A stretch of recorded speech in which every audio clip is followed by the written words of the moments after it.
Welcome to Psychology 1, and we're going to look at states of consciousness, Part 2.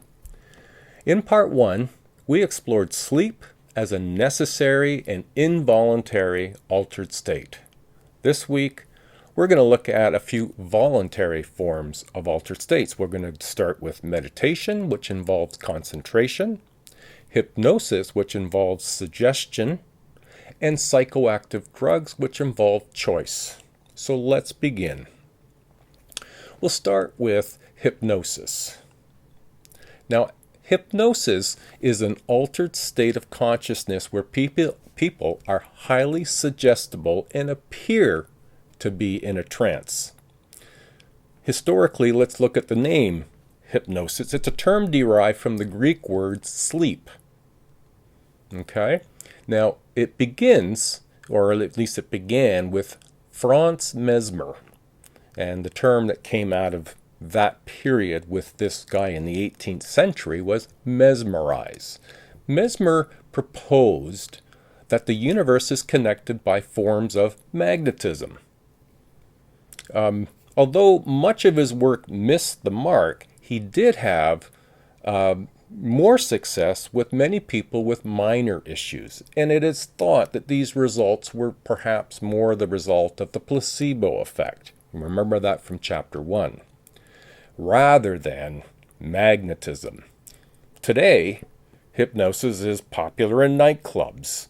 It's also used as an anesthetic in dentistry and childbirth and surgeries. Psychologists use it to help people reduce anxiety and overcome fears. Also to help people deal with pain and stress, to enhance the functioning of the immune system and encourage weight loss, and sometimes to prompt memories of witnesses. Now, I watched a dentist use hypnosis on a patient for anesthesia. The dentist hypnotized the patient and gave a post-hypnotic suggestion that the clothespin that would be attached to the patient's ear would minimize pain. It appeared to be effective. The patient reported no problem. Explaining hypnosis, well, hypnosis is not sleep. Though it has been called a hypnotic trance, not everybody is likely or is equally likely to be hypnotized. There are characteristics that people who are readily hypnotizable, and we'll call it hypnotic suggestibility. Now, suggestibility or prone to fantasy, they compartmentalize unwanted memories and they cooperate with the hypnotist. It's extremely unlikely that someone would be hypnotized against his or her will. According to Freud, hypnotized adults permit themselves to return to a childish mode of responding that emphasize fantasy and impulses rather than fact and logic. Hypnotism has a mixed background and mixed present day as to how effective it is. There's still an awful lot of work that needs to be done to determine what is hypnotism and how legitimate is hypnotism. Role theory, as a way of describing hypnotism, people allow themselves to enact this role under the hypnotist's direction. They're familiar with the role of what it is to be hypnotized and go along. Now remember, one of the things that's important here is that people who are hypnotized won't do something they wouldn't do when they were consciously aware. You can't make somebody murder somebody if they weren't already predisposed to do so. Another theory on hypnotism is the social cognitive theory, where behaviors are seen while hypnotized can be easily replicated when people are asked to behave as though they were hypnotized. People are allowing themselves to enact the role. And so it puts some question to how much of a trance are we in as a hypnotized? And again, it really emphasizes the importance of suggestibility, and not everybody can be hypnotized. Let's move on to meditation. Now, meditation is the practice of focusing attention either on an object, a word, or even your breathing. Not all meditations are sitting or lying down. There are walking and other moving techniques for meditation as well. The aim is to block out all distractions to attain an alternate state of consciousness.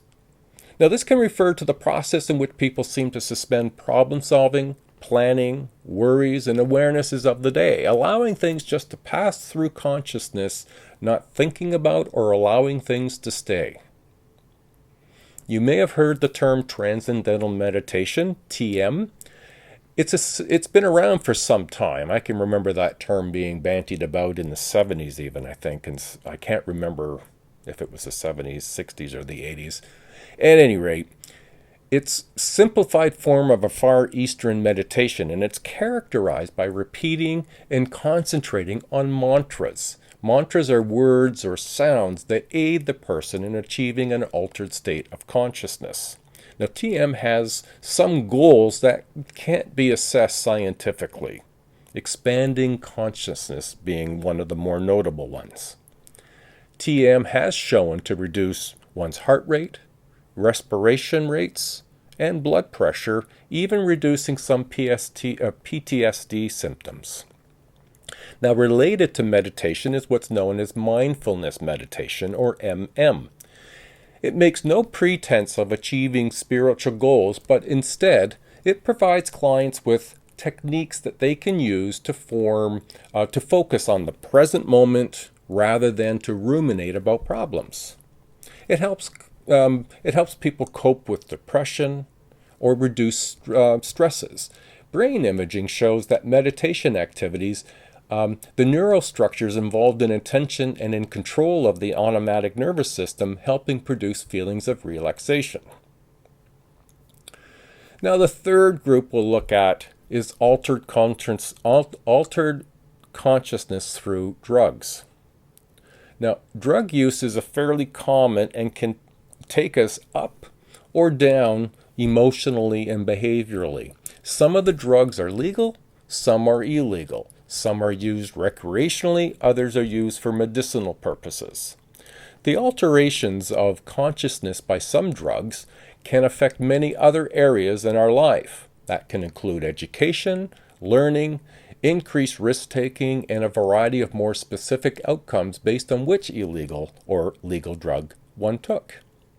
There are some important terms to better understand some of the issues users and abusers may experience. So let's go through some of these terms. Substance abuse, dependence. We'll look at substance abuse, which is the repeated use of a substance despite the fact that it is causing or compounding social, occupational, psychological, or physical problems.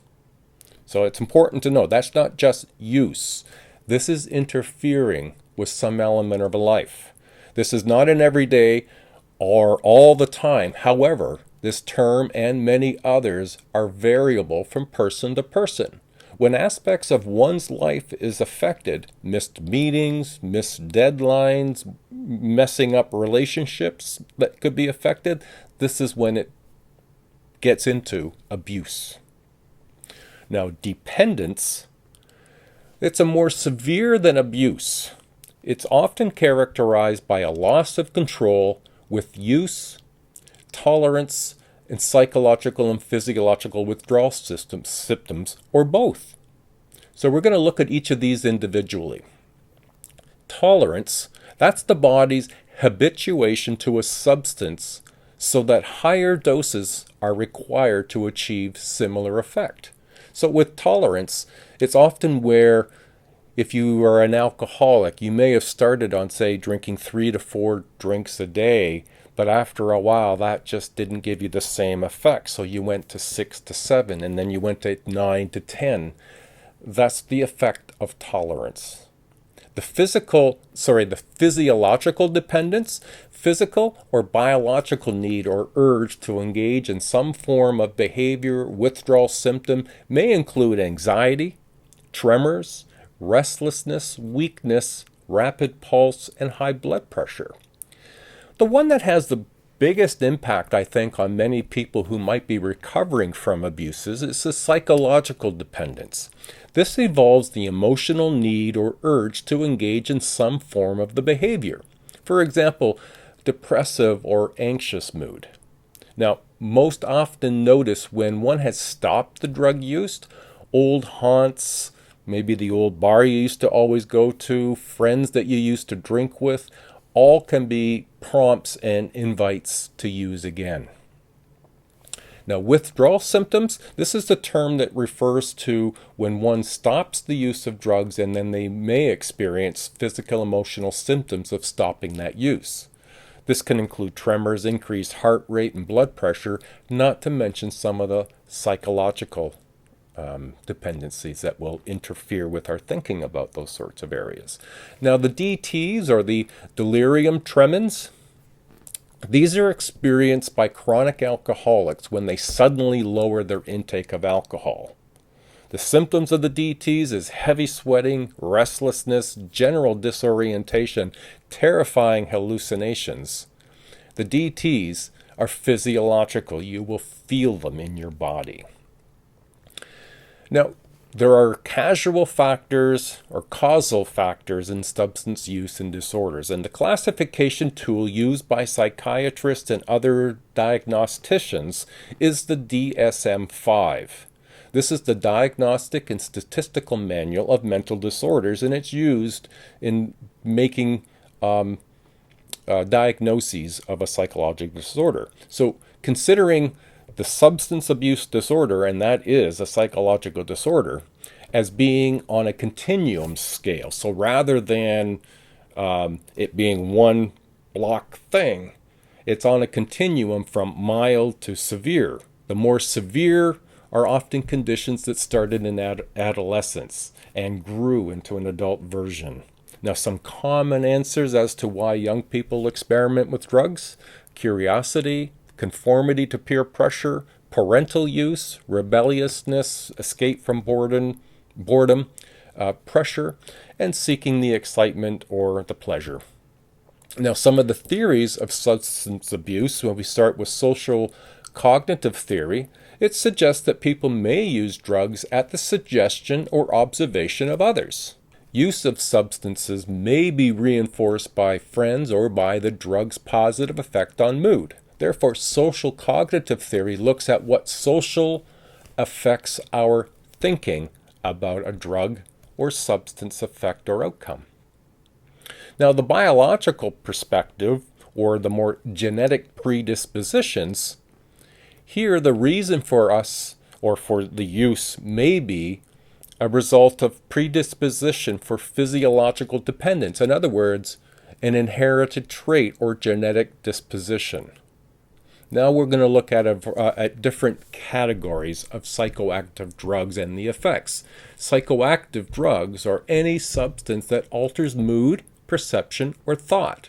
And we're going to begin with the first group, and that is depressants. They're also known as downers. Generally, act by slowing the activity of the central nervous system, slows things down. So one of the first ones we'll look at is alcohol. For many of us, alcohol is a part of our lives, whether it's part of a celebration, achievement, or just as a relaxant. However, for far too many people, alcohol can be a big problem. Alcohol is considered to be a depressant, provides relief from anxiety, depression, or loneliness, and lowers inhibitions. Alcohol is the most abused drug. With its abuse comes many effects: lower productivity, loss of employment, negative impact on our status. Now, in the younger periods of our life, binge drinking is expressed as males having 5 or more drinks in a row. For females, it's 4 drinks in a row, and it's connected with aggressive behavior, poor grades, sexual promiscuity, and accidents. So, what are the effects of alcohol? Well, clearly, the low doses of alcohol may feel stimulating, but large doses have clear sedative effects. impairs cognitive functioning, slurs speech, reduces motor coordinations, lowers inhibitions, linked to poor grades in adolescence, induces feelings of elation and euphoria that may wash away doubts. Regular drinking leads to physiological dependence. Men are more than women will likely become alcoholics. Now, one of the explanations for that reason is cultural. The cultural explanation really sort of suggests there are tighter constraints on women regarding drinking. The biological explanation is alcohol hits women harder. Now, these explanations could change over time. As culture is not stable, it changes over time. The next depressant we'll look at is opiates. Opioids are similar in structure to opium, but they're synthetically derived, that is, they're man-made. The major application of opiates is for the relief of pain. There are risks with opiates as they complement the neurotransmitters in our brain.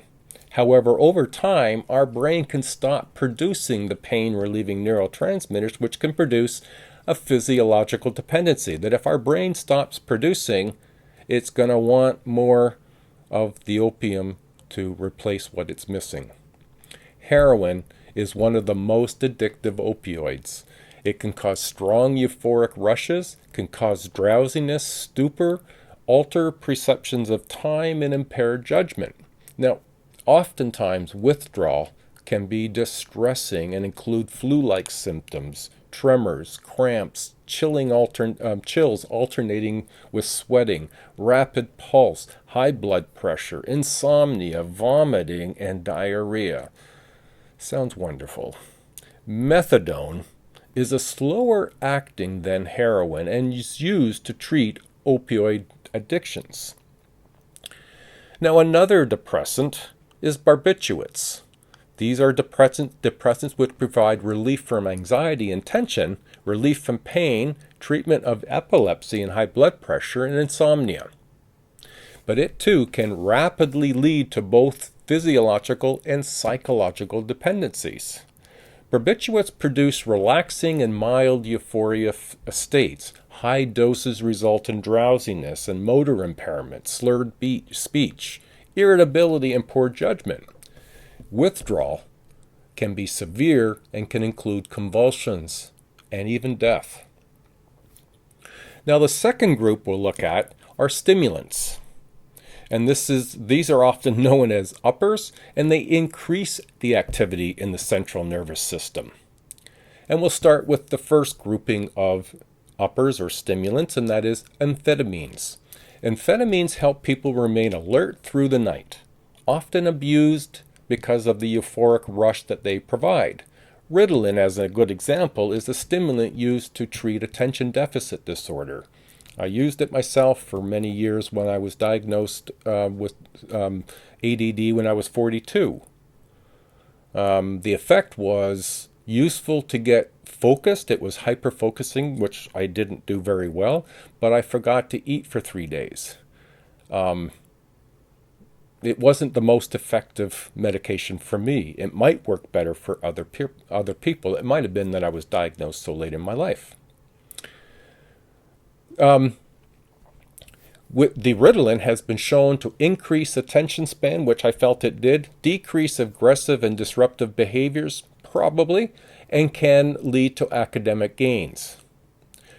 The hyperactivity that is associated with some may be connected to the immaturity of the cerebral cortex, that as one gets older, some of that hyperactivity may diminish. High doses of amphetamines may cause restlessness, insomnia, loss of appetite, hallucinations, paranoid delusions, and irritability. Another stimulant, cocaine. Now, what's interesting, cocaine, as a side note, Coca-Cola stopped putting cocaine in their Coke formula in 1906. You used to be able to buy Coca-Cola with cocaine in it. Can you imagine? Cocaine is a stimulant that produces euphoria, reduces hunger, deadens pain, and bolsters self-confidence. Apparently works by binding to sites on sending neurons that normally reuptake molecules to the neurotransmitter norepinephrine, dopamine, and serotonin. It stimulates sudden rise in blood pressure. Doses can lead to restlessness, insomnia, tremors, headaches, convulsions, and nausea, hallucinations, and delusions. For those of you who are familiar with the use of crack, the use of crack has been connected with strokes. So we're going to move into nicotine. Nicotine also stimulates. It's a stimulant. It stimulates discharge of the hormone adrenaline and other neurotransmitters. It also seems to help people relax and reduce stress. Nicotine depresses appetite and raises the metabolic rate. Some use nicotine as to help control weight. Nicotine is addictive, and it's what causes the physiological dependence people who have been smoking tobacco products. Now, withdrawal symptoms include nervousness, drowsiness, loss of energy, headaches, irregular bowel movements, lightheadedness, insomnia, dizziness, cramp, palpitations, tremors, and sweating. Now, you're not only affected by direct intake of nicotine, but there's also secondhand smoke. And this is the smoke that's inhaled by other people's tobacco products, and it's also of some concern. It's been connected to lung cancer in people who are not smokers, respiratory illness, asthma, and other health problems. Hallucinogens produce hallucinations. They also produce relaxation, euphoria, and in some cases even panic. Now, marijuana is produced from cannabis sativa plant. It helps some people relax and can elevate mood. It sometimes produces mild hallucinations. The main ingredient is THC. Now, the product, marijuana and THC, impairs perceptual motor coordination and short-term memory and slows learning.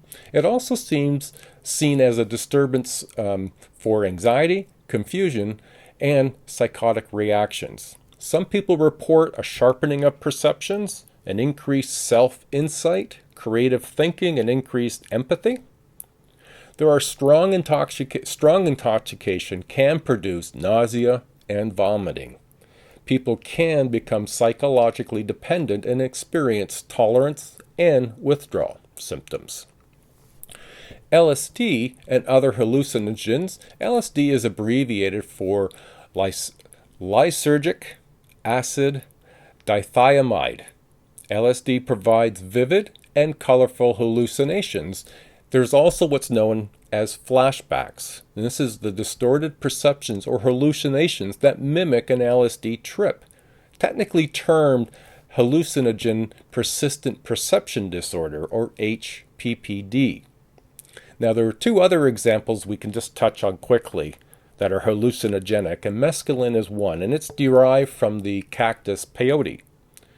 And, phencyclidine, or PCP, was developed to be an anesthetic, an animal tranquilizer. Now, hallucinogens are prone to lead to tolerance and psychological dependence, not so much the physiological dependence. Now, that's a completion of part 2 for states of consciousness, where we looked at essentially the states of consciousness that we could choose voluntarily to affect. Okay, so that completes the chapter on consciousness. I hope you enjoyed that, and I hope you enjoy the video that I posted that looks at this issue of consciousness in your journal 3, I believe. All right, everybody. Carry on the good fight.